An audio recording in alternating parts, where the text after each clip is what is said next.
tercurahkan selalu kepada Nabi dan Rasul yang mulia, keluarga dan sahabat-sahabatnya. Hadirin ikhwan dan akhwat sekalian, alhamdulillah pada malam hari ini kita akan melanjutkan kajian pada nomor mengaji, yaitu tanggal 24 Sya'ban 1443 Hijriah bertepatan dengan hari Sabtu 26 Maret 2022, yaitu kajian kitab tafsir Juz Amma yang pada malam ini telah sampai pada surat Al-Infitar. Kajian ini insyaallah akan diawali dengan pemberian materi oleh Ustaz kita, dan setelah itu akan dilanjutkan dengan sesi tanya jawab. Alhamdulillah pada malam ini sudah bersama kita Ustaz Dr. Firanda Anjil MA Habibullah. Perkenalkan Ustaz, saya Aidil Amin Batubara dari Medan yang akan menjadi moderator pada kajian malam ini. Baiklah Ustaz, dengan segala hormat kami persilakan Ustaz untuk memberikan kajiannya. Jazakumullah khairan, Dok. Bismillahirrahmanirrahim. Assalamualaikum warahmatullahi wabarakatuh. Alhamdulillahi ala ihsani wa syukru lahu ala taufiqihi wa amtinani. Asyhadu an la ilaha illallah wahdahu la syarika lahu ta'ziman li sya'ni wa asyhadu anna Muhammadan abduhu wa rasuluhu da'ila ridwani. Allahumma salli alaihi wa ala alihi wa ashabihi wa ikhwani. Para dokter, para jamaah, para pemirsa yang dirahmati oleh Allah Subhanahu wa taala, kita sama-sama belajar kembali dari memahami surat-surat yang terkandung dalam Juz Amma yang isinya nuansa tentang iman, ketakwaan, tentang hari kiamat ya. Sebagaimana itu merupakan nuansa surat-surat Makkiyah, yaitu surat-surat yang diturunkan di kota Mekah sebelum Nabi berhijrah ke kota Madinah. Dan kita lanjut pada surat berikutnya, itu surat Al-Infitar. Al-Infitar artinya langit yang terbelah ya. Dan surat ini salah satu dari surat-surat yang menggambarkan tentang dahsyatnya hari kiamat. Dalam satu hadis Rasulullah SAW bersabda, "Man sarrahu an yanzura ila yaumil qiyamati ka'annahu ra'yu ain." Siapa yang ingin melihat hari kiamat seakan-akan melihatnya secara langsung, falyaqra, maka hendaknya dia baca firman Allah, "Idza syamsu kuwirat," surat At-Takwir yang sudah kita bahas pada pertemuan sebelumnya. Dan juga baca wa idzas samaa'u fatarat, silakan baca surat Al-Infitar yang akan kita bahas pada kesempatan malam hari ini. Wa idzas samaa'u syaqqat, dan juga baca surat Al-Insyiqaq, surat Al-Insyiqaq. Ini tiga surat yang menggambarkan tentang dahsyatnya hari kiamat kelak. Dan surat Al-Infitar adalah salah satu surat yang dianjurkan untuk dibaca seperti salat Isya, yaitu tidak terlalu panjang dan tidak pendek.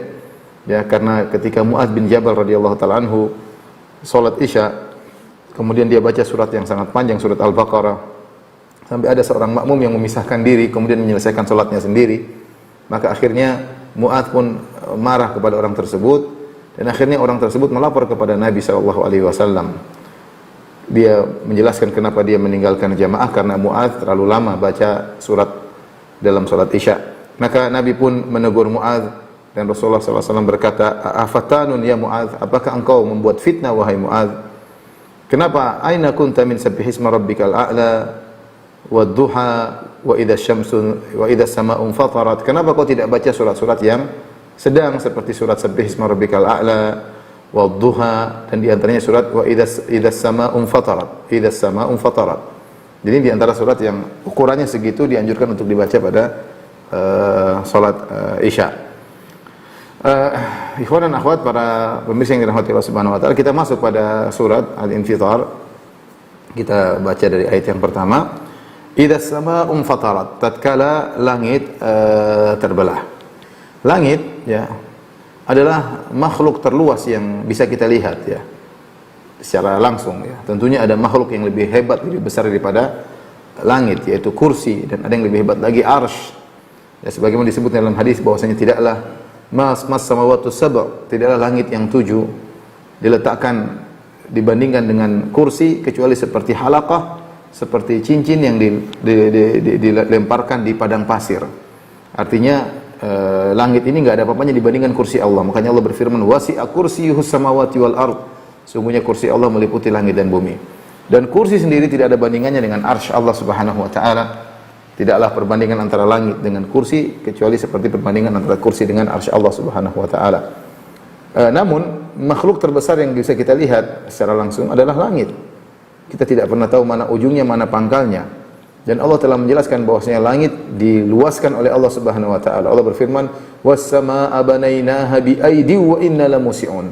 Sungguh langit yang telah kami yang kami bangun, kata Allah, dengan kekuatan kami, bi'aidin wa inna lamusi'un, dan kami luaskan langit tersebut. Kami luaskan langit tersebut, ya. Makanya penciptaan langit, ya, sering Allah jadikan dalil tentang keesaan Allah Subhanahu wa taala. Seperti firman Allah Subhanahu wa taala, "Wa ila samaa'i kaifa rufi'at." Tidakkah mereka melihat bagaimana langit ditinggikan oleh Allah Subhanahu wa taala? "Khalaqas samawati bighairi amadin tarawunaha." Allah menciptakan langit tanpa ada tiang yang menyangganya. Bayangkan bagaimana langit yang begitu luas, entah jutaan kilometer, tidak ada tiang yang menyangganya, tapi dia bisa kokoh, ya. Kenapa? Karena Allah yang menahan. Wa yumsikus samaa an taqa 'alal ardi illa bi'idnih. Allah yang menahan langit agar langit tidak roboh, tidak jatuh. Lihat langit ya, yang begitu luas, ternyata berisi dengan benda-benda yang sangat berat, ya. Ya, bintang-bintang, planet-planet, ya.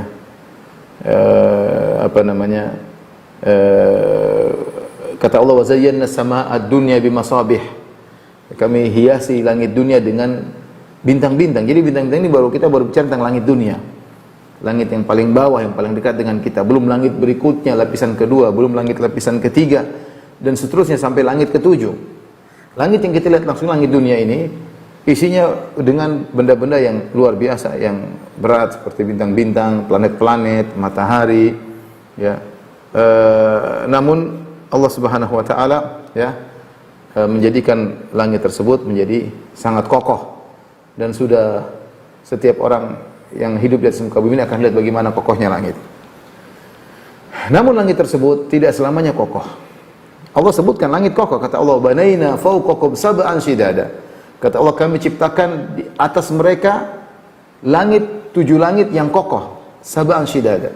Allah sebut langit tersebut kokoh, kuat, ya, mampu menampung berbagai macam benda-benda langit tanpa ada tiang. Allah yang angkat, ya. Allah yang tahan semuanya. Namun apakah langit yang begitu kokoh ini akan demikian selamanya? Jawabannya tidak. Akan datang suatu hari di mana langit tersebut akan dihancurkan oleh Allah Subhanahu wa taala. Nah, langit, proses hancurnya langit pada hari kiamat kelak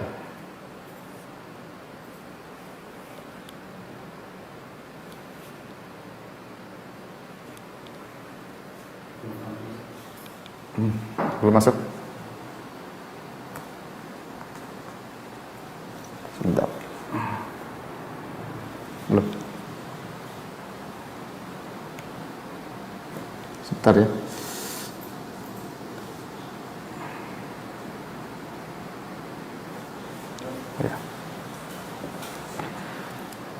Proses hancurnya langit pada hari kiamat. Asalnya langit adalah kokoh. Asalnya langit adalah kokoh. Langit, 7 langit kokoh. Sebagaimana firman Allah Subhanahu wa taala, "Wa banaina fawqakum sab'an shidada." Kami bangun di atas kalian 7 langit yang kokoh. Kemudian langit mengalami proses kehancuran, ya. Proses kehancuran, ya, pertama dimulai dengan al-infitar, ya.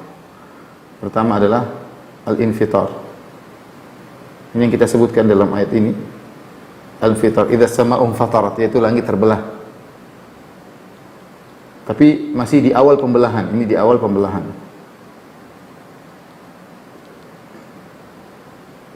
Ya. Setelah dibelah, kemudian al-insyiqaq. Al-insyiqaq. Al-insyiqaq, surat al-insyiqaq, yaitu terbelahnya sempurna. Sekarang kita tidak melihat ada belahan sedikit pun. Hal tara laha min futur, tidak ada robek sedikit pun. Terbelahnya sempurna, benar. Tapi pada hari kiamat kelak benar-benar langit itu terbelah. Setelah itu kemudian langit menjadi lemah. Fanshaqqatis samaa'u fahiya yauma idzin wahiyah. Kata Allah Subhanahu wa taala, fanshaqqatis sama', jadi langit jadi lemah. Sebagaimana Allah sebut dalam surat Al-Haqqah. Kata Allah Subhanahu wa taala, wanshaqqatis sama' fahiya yauma idzin wahiyah.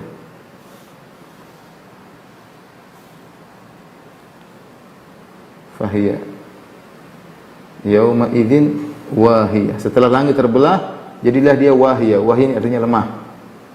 Setelah lemah, kemudian di al-kashr, ya. Idza sama wa idza samaa'u kushitat, ya. Allah sebut dalam surat At-Takwir, sudah lewat. Sudah pernah kita bahas, ya. Kushitat. Itu dicabut langit. Setelah itu baru kemudian dilipat, ya. Dilipat. Sebagaimana firman Allah Subhanahu wa taala, yauma natwis samaa'a katayyi sijil, hari di mana kami lipat langit tersebut seperti lipatan-lipatan lembaran buku. Katayyi sijil, ya. Demikian juga dalam ayat yang lain kata Allah Subhanahu wa taala, was samawati matwiyatun bi yaminih, maka pada hari tersebut langit dilipat dengan tangan kanan Allah Subhanahu wa taala. Inilah proses hancurnya langit. Ketika langit terbelah, maka pertahanan yang ada di langit hilang. Sebagian ahli fisika mengatakan bahwasanya di langit sana ada gaya gravitasi antara planet dengan planet, ada bintang dengan bintang, sehingga menjaga kestabilitas benda-benda langit tersebut pada tempatnya, pada orbitnya. Teori-teori yang mereka kemukakan, intinya ada kekuatan di sana, ya, yang Allah berikan sehingga benda-benda tersebut berjalan pada orbitnya. Wa kullun fi falakin yasbahun, masing-masing berjalan pada orbitnya. Namun ketika langit dibelah, maka kekuatan tahanan tersebut maka menjadi hancur, ya. Dan itu tentu hal yang sangat mengerikan.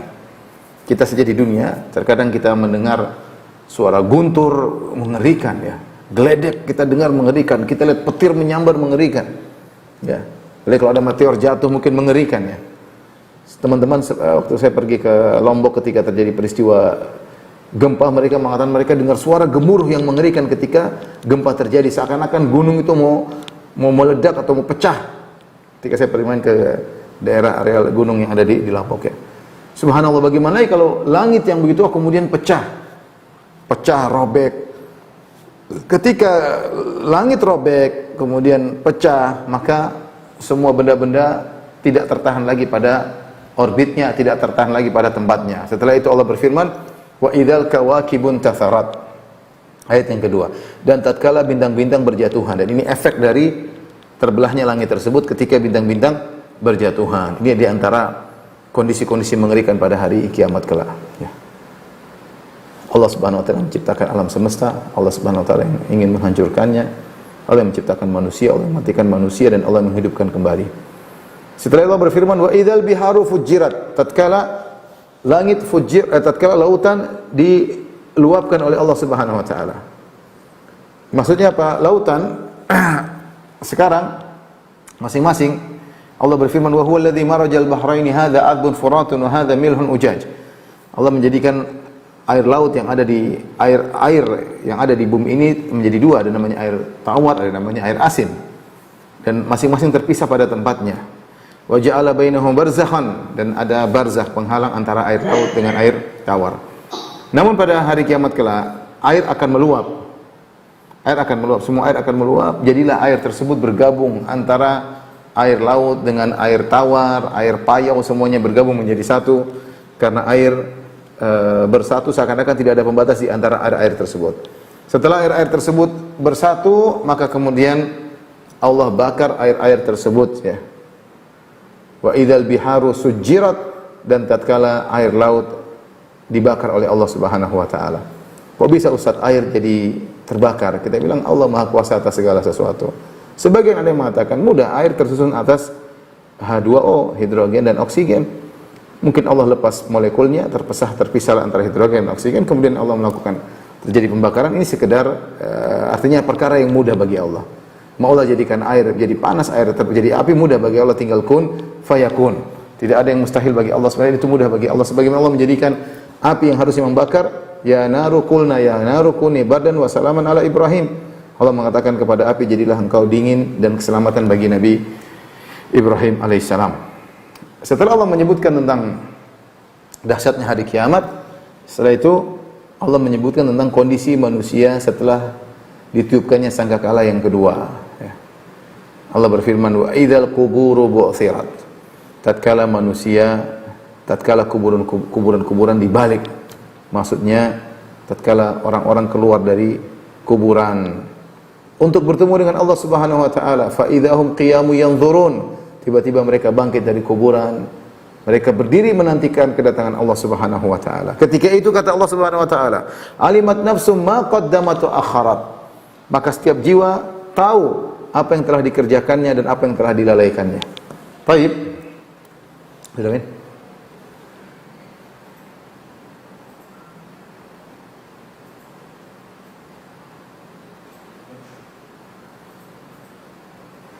Jadi semua yang Allah sebutkan di awal, idzas samaa'u fatarat wa idzal kawakibun tatharat wa idzal biharu fujirat wa idzal quburu bu'thirat.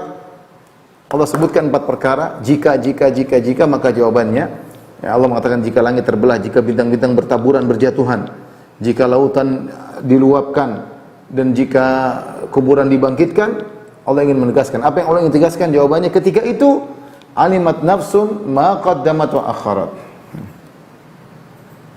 Subhanallah.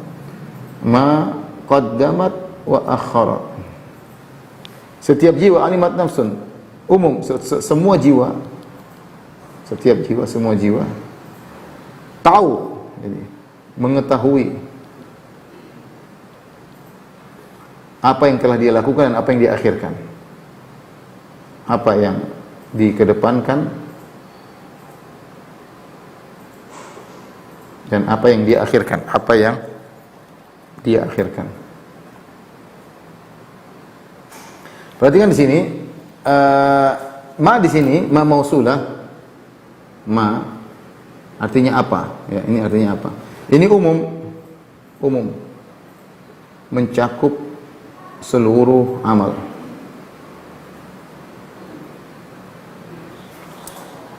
Khilaf di kalangan para ulama tentang makna aliman nafsu ma qaddamat wa akharat. Maka setiap jiwa akan tahu apa yang dia kedepankan dan apa yang dia akhirkan. Ada yang mengartikan, ya, jadi dikedepankan maksudnya, ya, 2 pendapat tentang hal ini.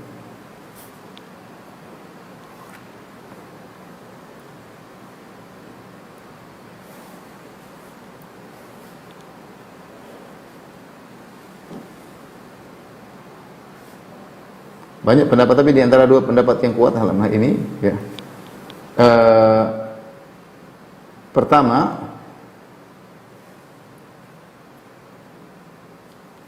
apa yang dia ma qaddamat,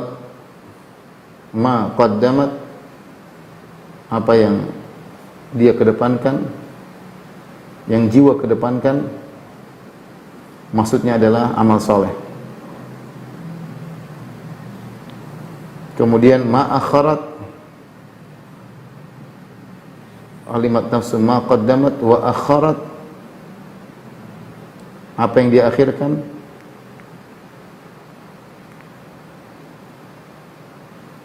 maksudnya adalah maksiat atau kelalaian. Ini pendapat pertama. Maka ketika itu semua manusia akan ingat seluruh yang pernah dia lakukan. Allah mengatakan ahsahullahu wa nasuh. Mereka lupa tapi Allah mencatat seluruhnya. Maka manusia akan ingat. Dia tidak mau ingat, dia akan teringat. Semua yang pernah dilakukan berupa kebaikan-kebaikan, dari besar sampai yang kecil, dia ingat semuanya. Allah buat dia ingat, dan Allah akan tampilkan bukti agar dia ingat, ya. Sebenarnya dia sudah ingat. Kemudian Allah tampilkan bukti tersebut dalam catatan amal yang dia lakukan. Yang catatan amal tersebut dikatakan mali hadal kitabi la yughadiru saghiratan wala kabiratan illa ahsaha. Kitab apa ini? Tidak ada satupun yang ditinggalkan, semuanya tercatat. Yang besar maupun yang kecil semuanya tercatat. Wa wajadu ma amilu hadira. Mereka akan dapati apa yang mereka lakukan hadir di hadapan mereka.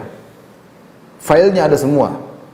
Yang mereka kebaikan apapun sedikit pun yang disepelekan, meskipun hanya senyum, meskipun hanya menghilangkan gangguan dari jalan, meskipun hanya berlemah lembut berkata-kata yang baik, wal kalimatu thayyibatu sadaqah, kata yang baik adalah sedekah, apapun, sekecil apapun dia akan ingat dan akan diingatkan oleh Allah Subhanahu wa taala. Dan sebaliknya seluruh keburukan wa akharat, kelalaian yang dilakukan, apa yang dia lihat dari kemaksiatan-kemaksiatan, apa yang dia dengar berupa maksiat-maksiat, apa yang dia komentari, apa yang sudah dia pernah lihat dan apa yang sudah dia hilangkan historinya, apa yang dia pernah tulis, semuanya akan diingatkan lagi oleh Allah Subhanahu wa taala. Tidak ada yang tersisa. Karena ma di sini ma'al mausulah, alimat nafsun ma sini mausulah menunjukkan keumuman. Maka ketika itu seorang jiwa akan tahu semua yang pernah kebaikan yang dia lakukan tanpa terkecuali, dan dia pun tahu semua keburukan yang dilakukan. Dia akan dibuat ingat. Makanya orang-orang ketika itu bingung, tidak peduli dengan yang lain, karena di pikiran mereka semua memori muncul. Tapi ini pendapat pertama. Pendapat yang kedua, ma qaddamat, yaitu amal yang dia lakukan, apa yang dia kedepankan. Maksudnya adalah amal yang dilakukan ketika dia hidup.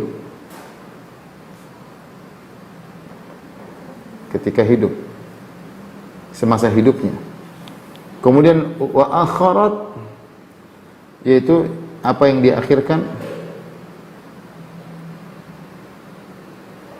Maksudnya adalah dampak amalnya setelah dia meninggal. Amalnya setelah dia meninggal, setelah wafat. Artinya kita dalam kehidupan kita ini, kita melakukan amal ketika kita masih hidup. Ternyata ketika kita meninggal ada dampak dari amal kita. Dampak yang kita lakukan ini, ya, amal yang bisa kita yang kita lakukan ketika hidup ini bisa kebaikan,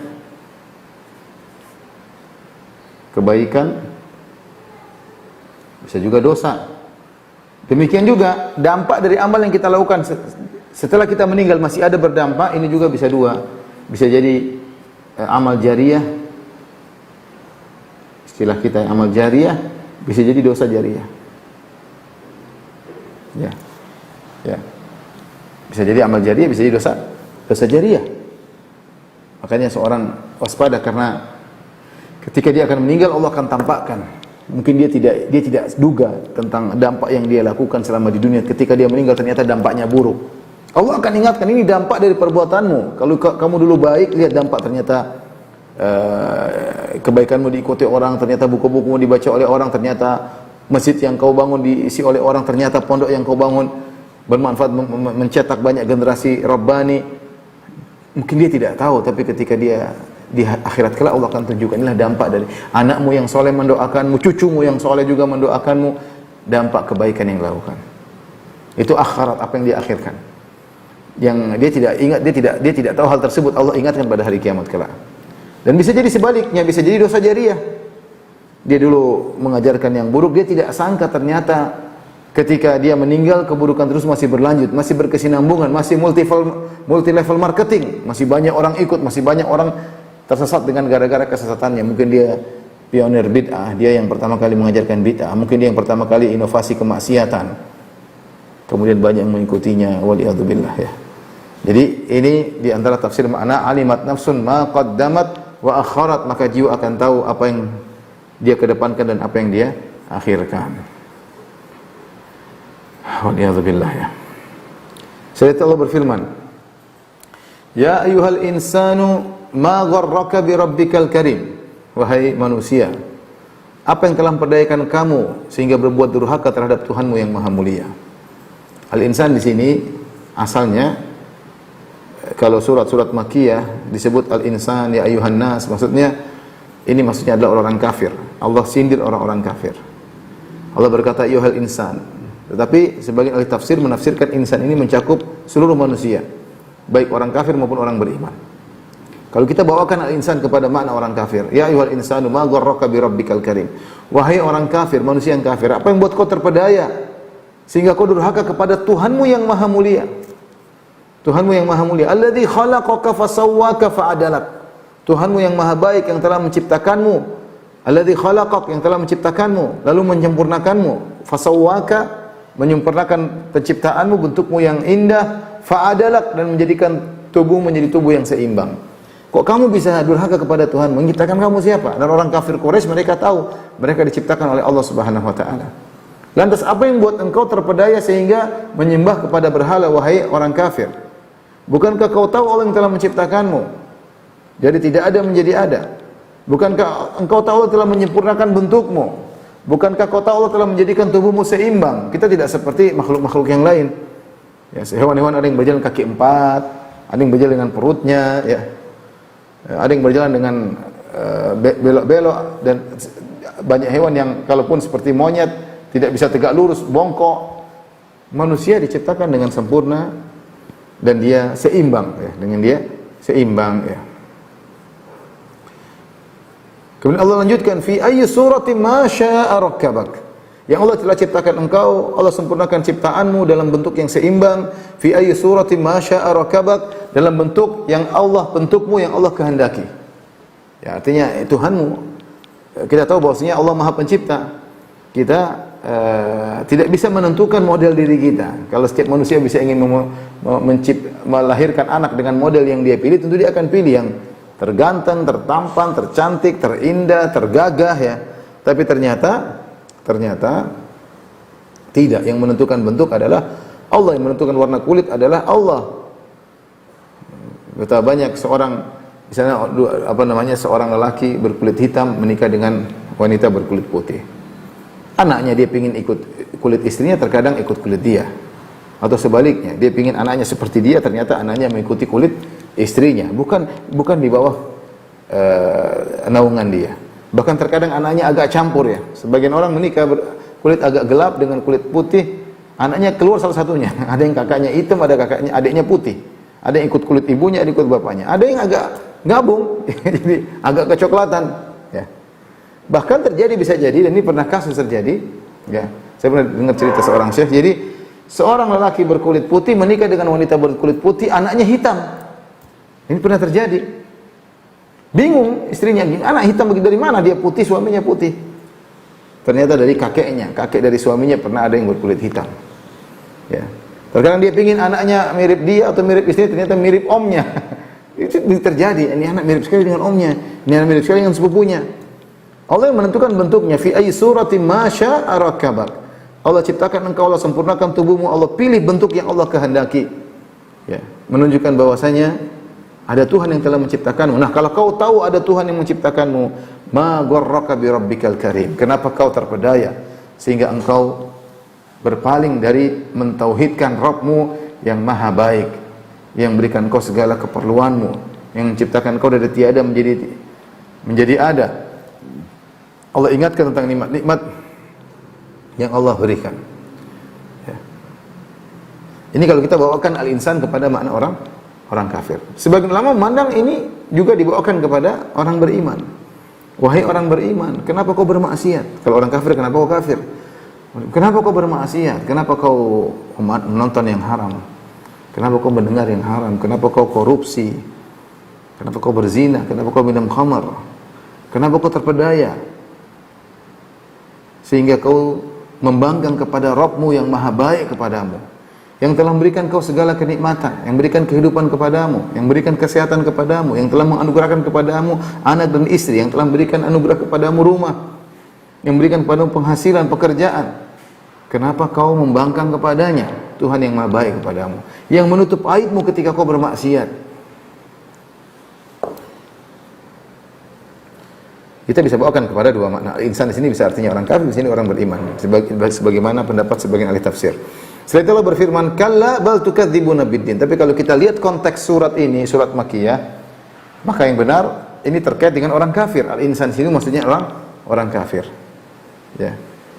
Karena surat-surat Makkiyah biasanya terkait dengan pengingkaran orang-orang kafir Quraisy yang mengingkari hari kebangkitan. Makanya setelah itu ayat ke-9 Allah melanjutkan terkait dengan orang kafir. Kalla bal tukadzibuna biddin. Sekali-sekali jangan begitu. Bahkan kalian mendustakan hari pembalasan. Orang-orang musyrikin Arab, orang-orang Quraisy, mereka mengakui adanya Allah Subhanahu wa taala, tapi mereka mengingkari hari kebangkitan. Logika mereka tidak masuk bagaimana tulang-tulang yang sudah hancur bisa kembali lagi menjadi manusia.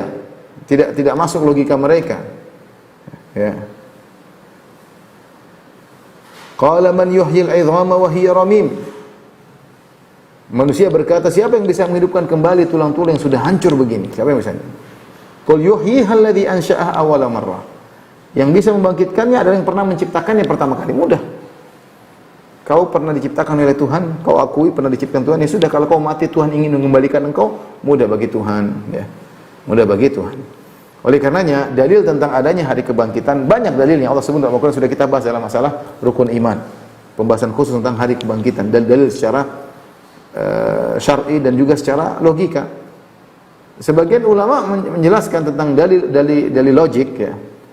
Begini, kalau kau tahu Tuhan Maha Sempurna, kau tahu Tuhan Maha Sempurna, kau tahu Tuhan menciptakan ini semua, semua ini berlaku di daerah kekuasaannya. Manusia ada yang zalim, ada yang dizalimi, ada yang kaya, ada yang miskin, ada yang dibunuh, ada yang dizalimi, ada yang menzalimi, ya.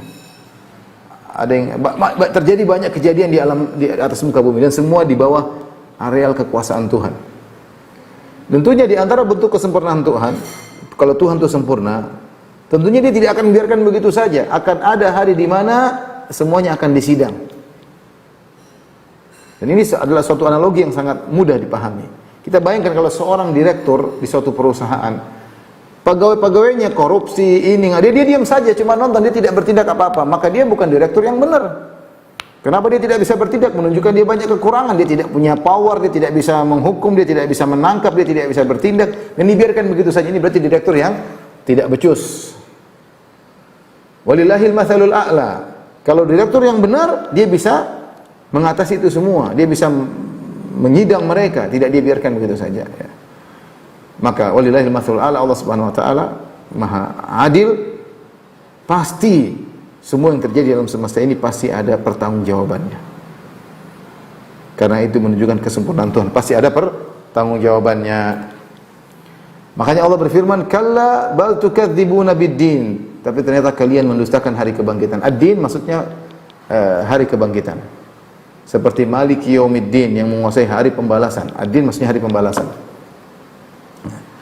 Setelah itu Allah berfirman, wa inna alaikum lahafizin. Dan sungguhnya bagi kamu ada malaikat-malaikat yang mengawasi amalanmu. Kamu tidak dibiarkan begitu saja. Apa yang mau kau ucapkan seenaknya, apa yang mau kau dengar seenaknya, apa yang kau mau lihat seenaknya, tidak, semua ada catatannya. Wa inna alaikum lahafizin, ada malaikat-malaikat yang menjaga perbuatanmu. Dan malaikat-malaikat tersebut benar-benar nyata, namun kita tidak merasakannya. Kita tidak merasakan, tapi ada. Mudah bagi Allah menciptakan malaikat yang banyak mengawasi manusia, mudah bagi Allah. Bagaimana caranya dengan Allah Subhanahu wa taala? Allah mensifati malaikat-malaikat tersebut kiraman katibin. Malaikat-malaikat yang mulia yang tidak pernah membanggang kepada Allah, senantiasa bekerja, la yas'amun, tidak pernah bosan, la yafturun, tidak pernah letih.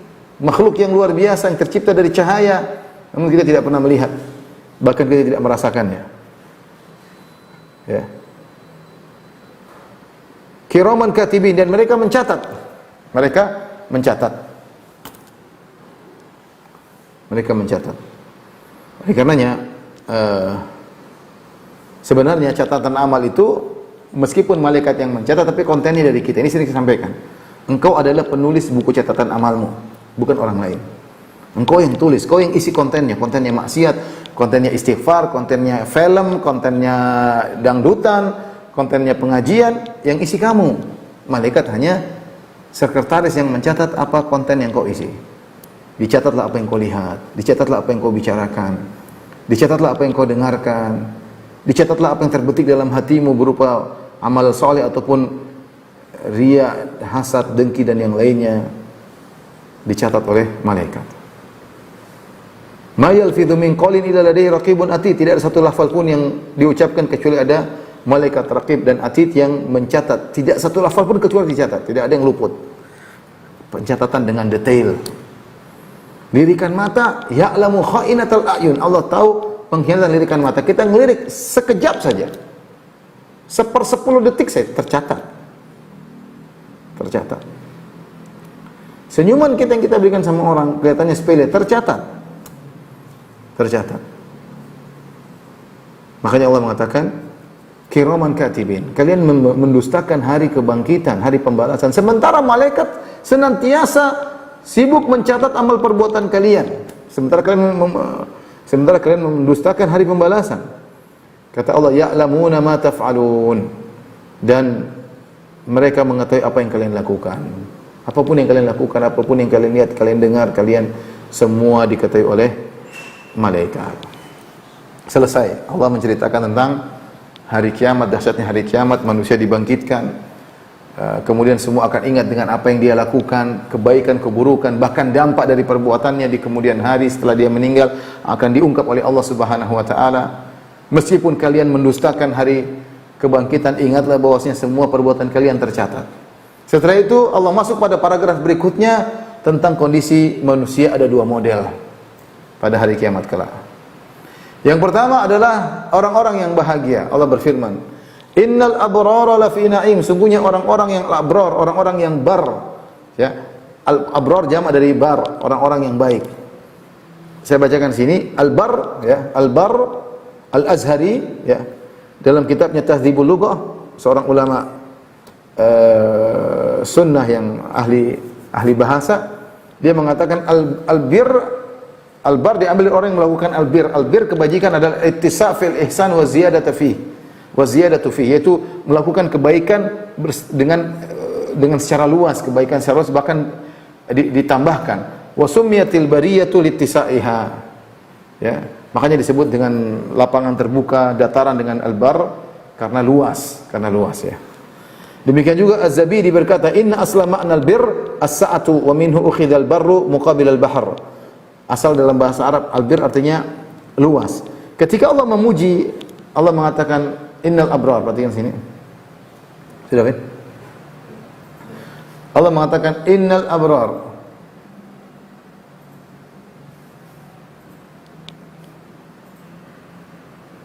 Innal abrar. Abrar tadi jamak al-bar. Al-bar tadi maknanya adalah luas dalam kebaikan. Orang-orang yang luas dalam kebaikan artinya kalau dia sedekah, dia bukan sedekahnya banyak. Kalau dia sholatnya banyak. Kalau dia berbakti sama orang tua banyak. Kalau dia penuntut ilmu, dia yang serius. Artinya dia bukan sekedarnya, tidak. Dia kalau berbuat baik dengan sebaik-baiknya, dengan luas kebaikannya. Makanya disebut al-bar. Innal abrara lafi na'im. Sungguh dalam kenikmatan, ya. Sungguh dalam kenikmatan. Seakan-akan dia tenggelam dalam lautan kenikmatan. Lafi, bukan ala naim atau dalam kenikmatan. Allah mengatakan lafi, sungguh-sungguh dalam kenikmatan. Seakan-akan kenikmatan meliputi dia dari segala arah, benar-benar dia nikmat. Dan Ibnu Qayyim rahimahullah ketika menyebutkan orang-orang baik dalam kenikmatan, kata Ibnu Qayyim rahimahullah taala, kenikmatan di sini mencakup 3 fase kehidupannya.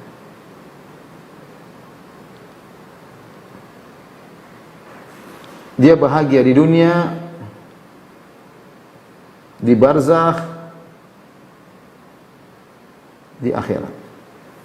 Jadi jangan kita menyangka orang yang baik, orang yang soleh hanya bahagia di akhirat doang atau di alam barzakh doang. Tidak.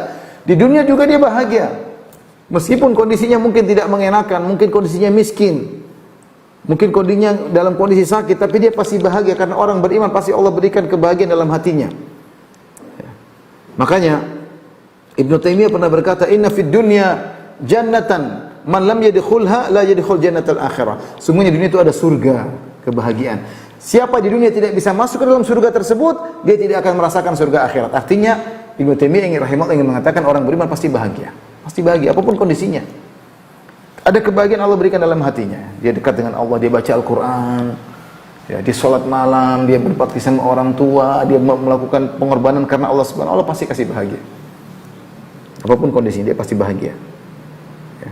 Bahkan Ibnu Taimiyah rahimahullah taala yang ditangkap di penjara sampai meninggal di penjara, dia mengatakan ma yasna'u a'da'u bi a'da'i bi.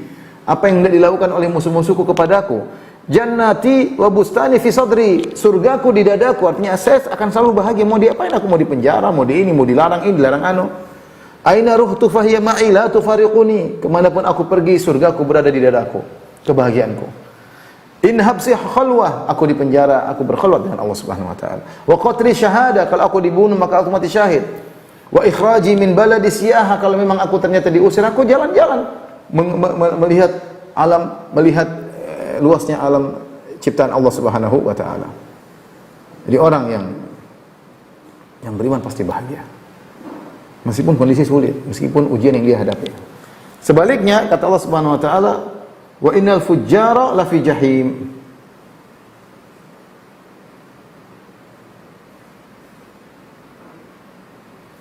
Dan sungguhnya orang-orang fajir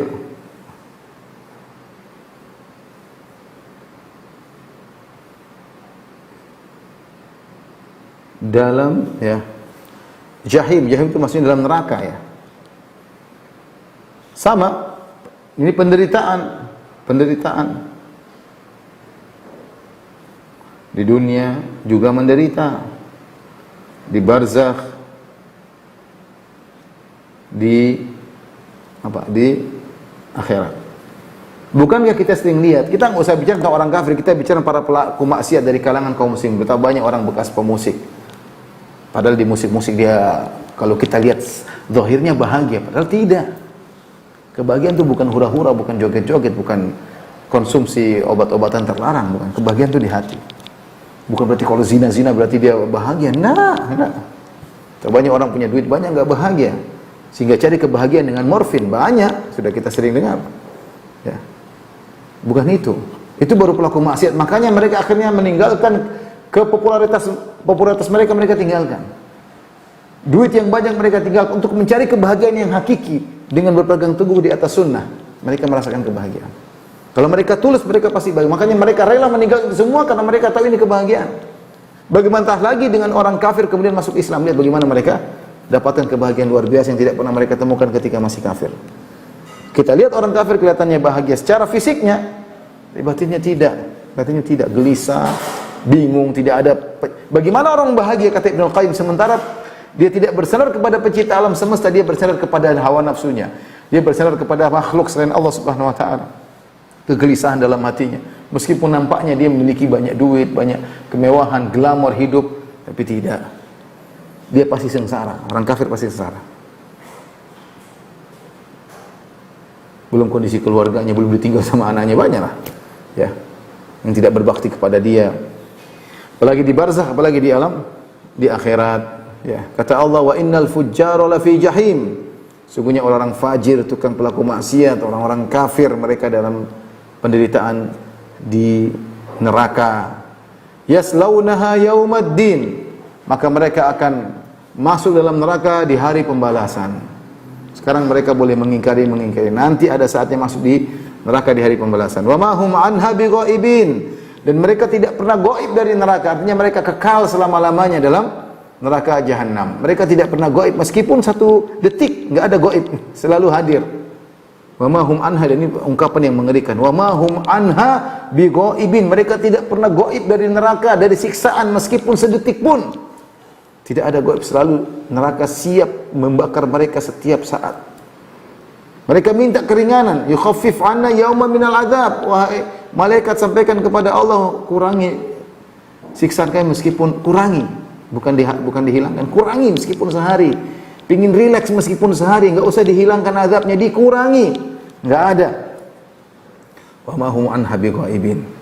Tidak satu detik pun mereka terlepas dari siksaan, bahkan tidak dikurangi. Bahkan ditambah oleh Allah Subhanahu wa taala. Wa ma adraka ma yaumuddin. Dan tahukah kalian apa itu hari pembalasan? Tsumma ma adraka ma yaumuddin. Kemudian tahukah kalian apa itu hari pembalasan? Ini menunjukkan tentang dahsyatnya hari tersebut. Allah menggunakan metode pertanyaan berulang-ulang.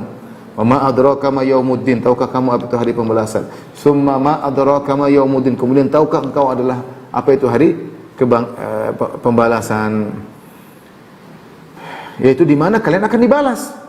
Seluruh perbuatan kalian, kebaikan maupun keburukan, akan dibalas. Wa may ya'mal mithqala dzarratin faman ya'mal mithqala dzarratin khairan yarah. Siapa yang melakukan kebaikan meskipun hanya sekecil zarrah, sekecil semut kecil, yarah, dia akan melihat hasilnya.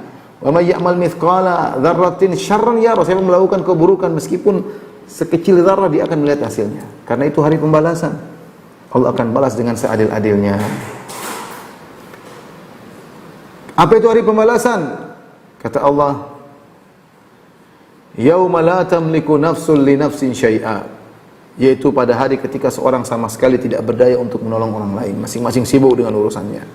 Yauma yafirul mar'u min akhi, saudara akan dari saudaranya, wa ummihi wa abi akan kabur dari ibunya, kabur dari ayahnya, wa sahibatihi wa bani, dia akan kabur meninggalkan istri anak-anaknya, masing-masing mengurus sendiri-sendiri. Ketakutan bagaimana semua memori teringat, maksiat yang dia lakukan semua dia ingat, takut hari tersebut.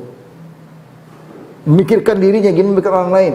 Meskipun dalam dari hadis-hadis menunjukkan ada pemberian syafaat, tapi asalnya itu setelah Allah izinkan. Asalnya tidak ada yang bisa memberi manfaat kepada yang lainnya, hukum asal. Yauma la tamliku nafsun li nafsin syai'a, tidak ada yang bisa memberi manfaat kepada orang lain, tidak ada. Mau anak kepada bapak, bapak kepada anak, kepada ibu, enggak ada.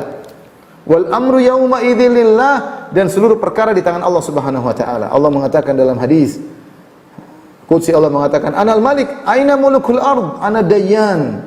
Aku adalah raja, aku adalah yang memberi pembalasan. Aina mulukul ard, mana raja-raja dunia? Kata Allah, limanil mulkul yaum lillahil wahidil qahar. Pada hari ini kerajaan milik siapa? Hanya milik Allah yang Maha Esa dan Maha mendominasi. Ya. Oleh karenanya surat ini mengingatkan kita untuk bertakwa kepada Allah Subhanahu wa taala, jangan terpedaya bermaksiat. Allah Maha baik. Justru kebaikan yang Allah berikan kepada kita harus yang buat kita sadar kepada Allah, buat kita semakin dekat kepada Allah, bukan kita gunakan untuk bermaksiat kepada Allah. Tentu kita tidak memungkiri setiap kita pasti terjerumus dalam maksiat. Kalau kita terjerumus segera bertobat, jangan pernah menunda tobat. Ya, jangan pernah menunda tobat. Wallahu taala alam bisawab. Demikian saja penjelasan singkat dari surat Al-Infitar. Mungkin kalau ada para dokter ingin bertanya, saya persilahkan. Wallahu ta'ala alam bisawab. Terima kasih. Baik, kita lanjutkan ke sesi kedua. Di sini sudah ada beberapa pertanyaan. Ya. Yang pertama dari komentar dari Abu Salsa. Assalamualaikum warahmatullahi wabarakatuh. Apakah kejadian kiamat yang diceritakan pada surat Al-Infitar disaksikan oleh semua manusia atau hanya orang kafir saja yang menyaksikan kejadian ini? Dalam hal ini ada dua pendapat di kalangan para ulama.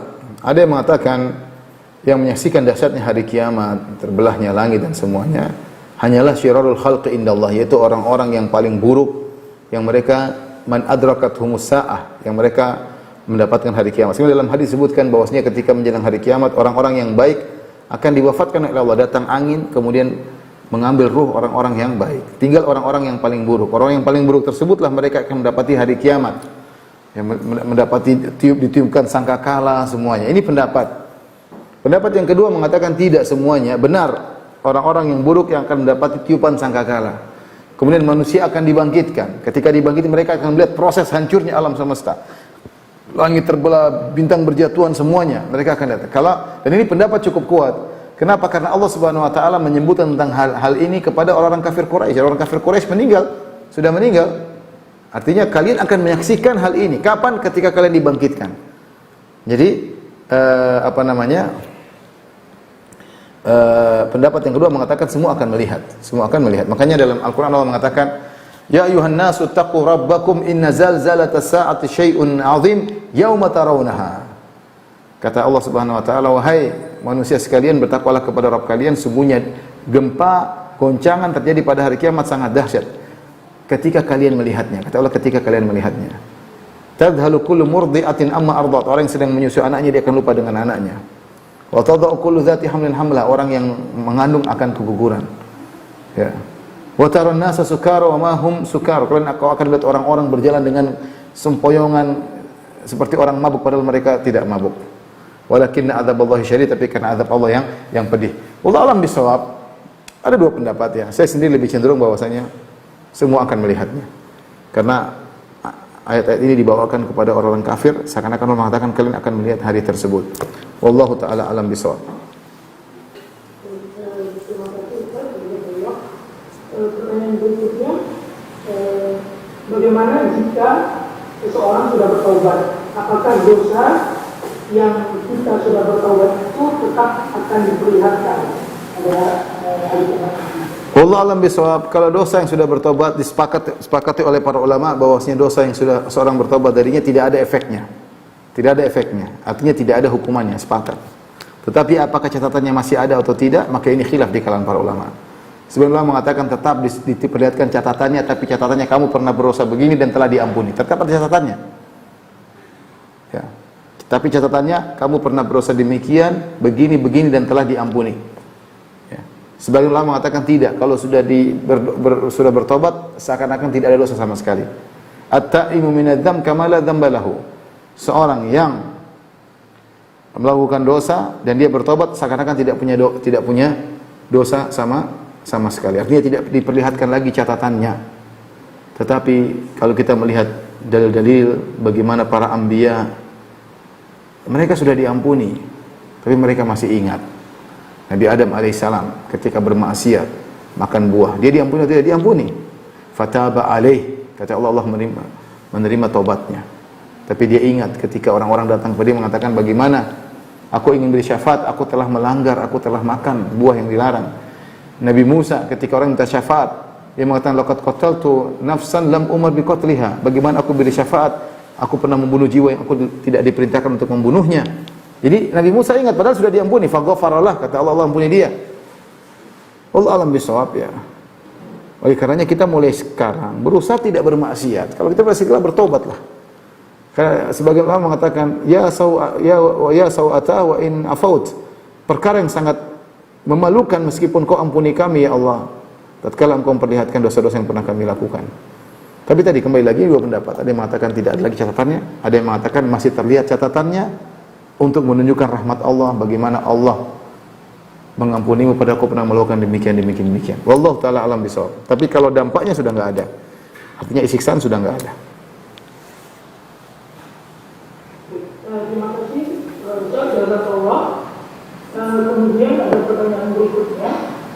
Afwan, Anda izin bertanya, bagaimana hukumnya jika panitia kajian mengundang ustaz yang tidak bermanhaj salih, bahkan niatnya untuk kepentingan syariat Islam? Semuanya kita tidak ada yang sempurna, tapi kalau secara global orang itu mengajarkan kepada kebaikan, kalaupun ada kesalahannya bisa kita ingatkan, ya insya Allah tidak jadi masalah. Tapi kalau orang tersebut ternyata memang dai yang menyeru kepada bid'ah dan anti sunnah, maka tidak boleh kita mengundang atau mengajak orang untuk mendengarkan hal-hal seperti ini, ya, karena akan mengantarkan orang kepada kesalahan-kesalahan dalam berakidah, dalam beramal, dan masing-masing akan bertanggungjawabkan apa yang dia lakukan. Tapi kalau orang itu baik, kemudian ajarannya baik, ya, mungkin ada kesalahan sedikit bisa diingatkan, saya rasa tidak jadi masalah, ya. Tapi kalau benar-benar dia anti sunnah, kemudian dia benar-benar anti dakwah, tidak suka dengan dakwah tauhid, maka jangan. Kita tidak ingin orang-orang terjauh dari sunnah Nabi sallallahu alaihi wasallam. Wallahu taala alam bisawab. Selanjutnya Ustaz, pertanyaan berikutnya, jika semua pasti akan tercatat, bahkan isi hati pun tercatat, bagaimana dengan perbuatan niat buruk tapi belum sampai berbuat? Jika niat baik baru niat saja dapat pahala, apakah niat buruk atau istirahat yang buruk belum berbuat sudah mendapatkan dosa? Tentu ada aturan dalam pencatatan, ya. Kapan malaikat mencatat sebagai dosa, kapan malaikat mencatat sebagai pahala. Niat buruk kalau seorang meninggalkannya karena Allah dicatat sebagai kebaikan. Niat buruk kalau ditinggalkan begitu saja tanpa karena Allah tidak dicatat sebagai keburukan. Orang punya niat buruk, tiba-tiba dia tinggalkan karena malas atau apa, dia tidak jadi lakukan, dia tidak dapat dosa. Tapi kalau dia tinggalkan karena Allah justru dicatat sebagai pahala. Malaikat tahu, itu malaikat tahu tentang Allah berikan mereka kemampuan untuk menilai orang ini akhirnya niat buruknya dia tinggalkan karena Allah jadi kebaikan. Sama, ada orang punya niat kebaikan, dia tidak jadi lakukan, malaikat tahu, oh dicatat satu kebaikan. Kalau ternyata dia amalkan, dicatat menjadi 10 kebaikan dan berlipat-lipat, ya. Jadi yang penting kita berusaha untuk berniat baik. Kalau kita punya niat buruk, segera kita tepis. kita tepis karena Allah. Dan kita tahu namanya manusia tidak bisa mengontrol hatinya. Tiba-tiba ada bisikan-bisikan dalam hatinya, pikiran-pikiran yang lewat. Maka kalau buruk segera kita kontrol, segera kita istighfar, kita minta kepada Allah akan mengokohkan hati kita. Wallahu ta'ala alam bisawab. Mungkin pertanyaan terakhir, Dok. Ini pertanyaan terakhir, Ustaz. Izin bertanya, Ustaz, bagaimana tips agar ketika membaca surat-surat terkait hari kiamat dalam sholat kita bisa menghayatinya sehingga dapat khusyuk saat sholat bahkan hingga Tidak ada salahnya kita baca dengan pelan-pelan. Idza sama'un fatarat sambil kita bayangkan. Dan tidak ada salahnya kita ulang-ulang. Nabi pernah mengulang-ulangi satu ayat. Ya. Sebagaimana Umar pernah mengulang-ulangi satu ayat ya. Tidak jadi masalah, kita menghayati. Jadi kita mainkan hati kita menghayati ayat-ayat tersebut ketika kita baca. Sambil kita bayangkan tafsirnya. Sambil kita bayangkan bagaimana dahsyatnya hari tersebut. Sehingga kita terbawa, keimanan kita bertambah dengan membaca surat-surat tersebut. Wallahu ta'ala alam bisawab. Demikian saja kepada para dokter, kepada para pemirsa apa yang saya sampaikan. InsyaAllah kita lanjutkan pada kajian berikutnya tentang tafsir surat yang lain. Wabillahi taufiq wal hidayah. Assalamualaikum warahmatullahi wabarakatuh.